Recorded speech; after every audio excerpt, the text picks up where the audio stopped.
Olá, seja mais uma vez bem-vindo aqui no nosso canal sobre ser um cristão. Curta, se inscreva, compartilhe, que a reflexão da palavra de Deus possa continuar falando ao seu coração. Estamos terminando agora essa série em Tito, agora no seu capítulo 3, e vamos observar no capítulo 3 aquilo que Paulo está tratando diretamente com o seu líder, Tito, referente à ilha de Creta, aos desafios ali naquelas cidades.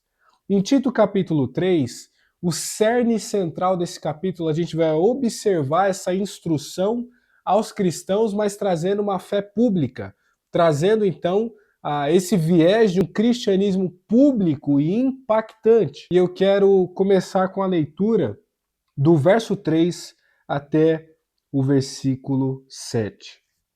Houve tempo em que nós também éramos insensatos e desobedientes. Vivíamos enganados, escravizados por toda espécie de paixões e prazeres. Vivíamos na maldade, na inveja, sendo detestáveis e odiando uns aos outros. Mas, quando da parte de Deus, o nosso Salvador, se manifestaram a bondade e o amor pelos homens, não por causa de atos de justiça que nós praticamos, mas devido à sua misericórdia, ele nos salvou pelo lavar regenerador e renovador do Espírito Santo, que ele derramou sobre nós generosamente, por meio de Jesus Cristo, nosso Salvador. Ele o fez a fim de que, justificados por sua graça, nos tornemos seus herdeiros, tendo a esperança da vida eterna. Então Paulo ele faz aqui uma breve exposição do evangelho. O que Deus fez por nós, estávamos perdidos, como ovelhas desgarradas que não têm pastor, vivendo em nossos pecados, presos em nossa maldade. Aqui ele vai citar inveja, vai citar prazeres, vai citar paixões, e dizendo que a graça de Deus nos alcançou. Jesus veio ao mundo, ele deu a sua vida por nós, sendo nós ainda pecadores, para que por seu sangue, justificados pela sua graça, nós sejamos salvos. Essa é a mensagem de esperança que Tito tem que levar em Creta. Essa é a mensagem de salvação que transforma todo homem. Jesus veio, deu a vida por nós, e essa graça derramada nos dá o privilégio de sermos herdeiros de Deus, salvos pela fé e fé em Jesus. Então, Tito, levando essa mensagem, Paulo dá uma explanação. Somos então regenerados e renovados pelo poder do Espírito Santo que habita em nós, que foi derramado sobre a nossa vida. E então, com esse poder, incumbidos desse poder do Espírito, nós somos chamados a um viver prático, um viver transformado pelo Espírito Santo, decorrente dessa mente em Cristo. Capítulo 3, versículo 1. Lembre a todos quem? Aos irmãos, que se sujeitem aos governantes, às autoridades, que sejam obedientes, estejam sempre prontos a fazer tudo o que é bom. Não caluniem ninguém, sejam pacíficos, amáveis, mostrem sempre verdadeira mansidão para com todos os homens. Vamos pensar mais uma vez no contexto, por que é tão importante a gente ver a situação dos cretenses. Vocês lembram nos vídeos anteriores? Os cretenses, segundo o seu próprio poeta de Creta, vai dizer que eles são sempre mentirosos, glutões.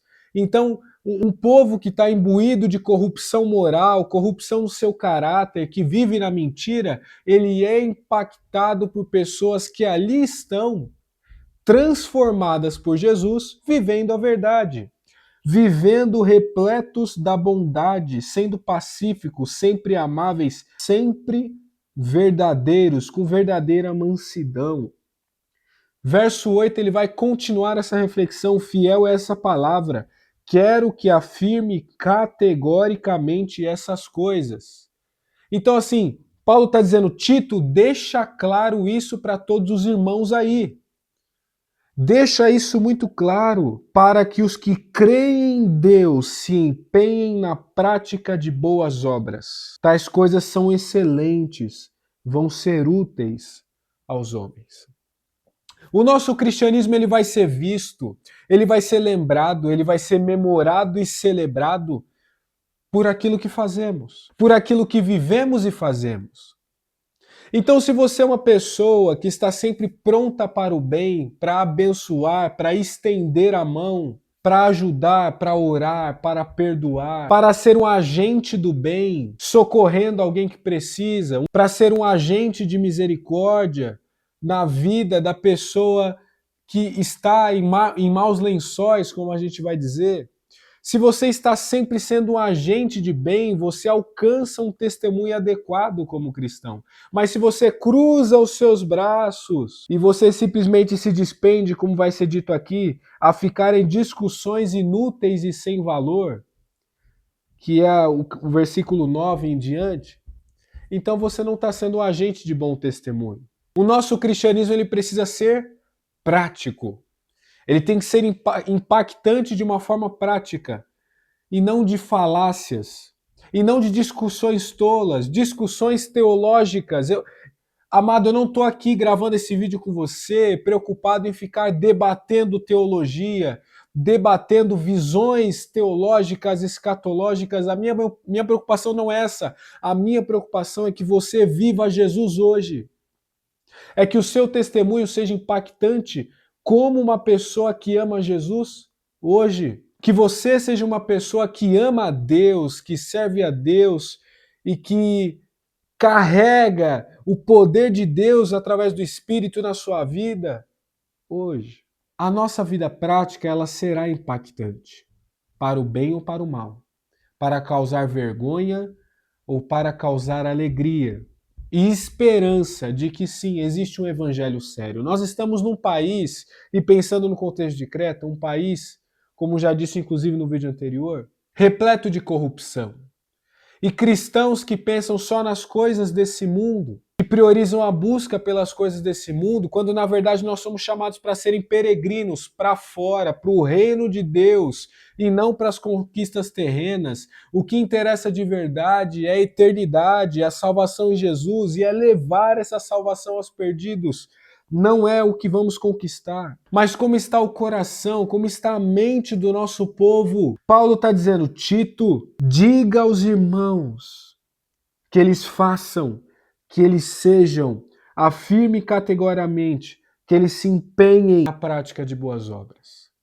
E se já não era boa essa observação aqui no capítulo 3, ele vai repetir para o final. Ele vai dizer no versículo 14, quanto aos nossos, aprendam a dedicar-se à prática de boas obras, a fim de que supram as necessidades diárias e não sejam improdutivos. Parece que Paulo está repetindo a mesma coisa, e ele está repetindo a mesma coisa. E aqui eu com você estou repetindo a mesma coisa. Pratique boas obras dignas do Senhor. Tenha um testemunho de falas, um testemunho na sua casa, um testemunho na igreja, um testemunho no seu trabalho, um testemunho na sua vizinhança, que espelhe Jesus. É muito mais importante que você se preocupe a forma com que você é visto pelas suas práticas do que no que você fala. Primeiramente, o seu coração tem que estar centrado, priorizando amar a Deus acima de todas as coisas e com as boas obras, amando ao próximo como a ti mesmo. Esse é o chamado de Jesus para nós, esse é o chamado de Jesus para a sua igreja. Nós precisamos, amados, estar cercados dessa certeza diária. É isso que Deus espera do povo aqui. E é isso que Deus, agora no nosso século, espera da igreja. Uma igreja que seja impactante pelo seu testemunho. Não que está preocupada em discutir, em brigar, em contendas, em divisões. Não, não é isso. Inclusive vai ser dito isso aqui. Esse não deve ser o nosso foco. O seu e o meu foco deve ser o que podemos fazer hoje para impactar a vida do nosso próximo. Seja intencional naquilo que você faz. Priorize as boas obras. Você tem a sua correria, você tem as suas atividades, você tem os seus afazeres. Priorize Deus acima de tudo. E priorize boas obras para alcançar a vida dos perdidos que precisam de Cristo. Que Deus te abençoe. Essa é a nossa reflexão em Tito, uma carta extremamente curta, mas que nos alerta de que precisamos ter uma conduta cristã de referência por onde passarmos. Nós continuaremos nos vendo aqui nos próximos vídeos no canal. Que Deus te abençoe e eu espero você no próximo vídeo. Tchau!